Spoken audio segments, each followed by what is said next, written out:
Hello guys, I'm Matan ngasi kami panavir member taram nokchari hojik ki oiba akoi Manipur gi active case masing hingkale kya no kari no adi mayam ning khangam mane aduda details so satla roige have the active case hingkalak pajida action je kamai to lokhale akoi gi government na haibu du mayam ning khangam mane haide hana gi leramba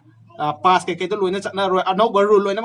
tak update mayam la adugi mathak ta ju amu aina mo haning Chuchampur da lairam na ko akoi Chuchampur gi oiba kai update tor ke do adu mayam da haide haking na video go kona na ucharak ke hani ta thung ham tor me tangkai ham tor me tangkai ham je kamai no khang ta di ai gi mamangi video dum thaga pane akoi Chuchampur gi oiba update kamai na tawge khot ke je Chuchampur gi rules yam tina faje ta adum ano rule adum puthore ba akoi Chuchampur gi oina puthore ba rule ai DC we kana da credit pi do no di khang de Chuchampur gi oiba department da hai makoi da credit pi ning ai di makoi rule de ko atopa mafam da tawda yam puthugare aduga ngasi gi oina de kam sumana positive oila pau tab da strict khoi oisale kamaino oigem da pung tara ma choida ta matam da police la ga police gypsy la ga loina mak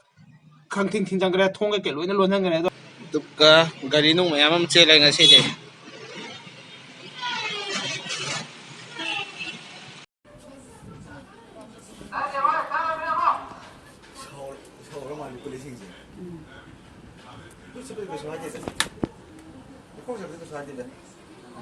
khang ting ting jangre thong ke loina lonang gre do pass out do mi gai la pa chap ta bu ju thing gre adugi di video na maudre ko ai kan iru jaina da adu lor kana kamaina to gem da kamra mi nung je chat pe lepa matung da police ki fabricate la aga I think Sizu Manipura hamba oram gadra na khalle ai gi thengrak pa di ko hoi lekai club kai na tawbani sumaina government na fabricate la aga tawba hai je torom of the ai go na di hamba thengna bani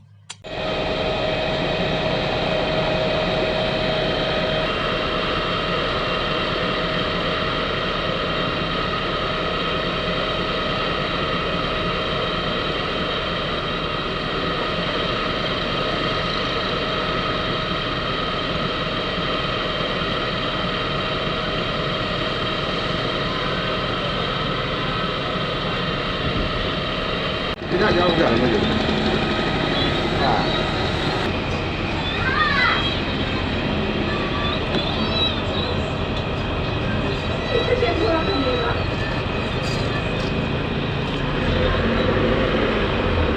Dari क्या है काफी? ऐसे क्या है काफी?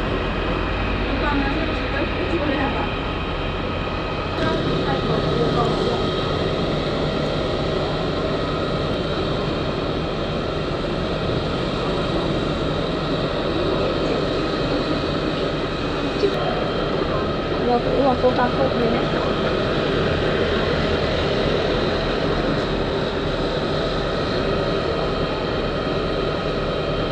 Okay guys, mathang di anauba update hai di anauba update hai ga di ka anauba mo ungda torok pa anauba makhal ama tholok pa do adum kan do ina power ka adum icham chamba adu da gi du di mayam ne khangi du ni Facebook ta kai da ka aina mo haidra jo adu na taba anauba update la kan da information mayam puna thingrasi ngasi gi di bye bye sana lai ba kang lai pak na for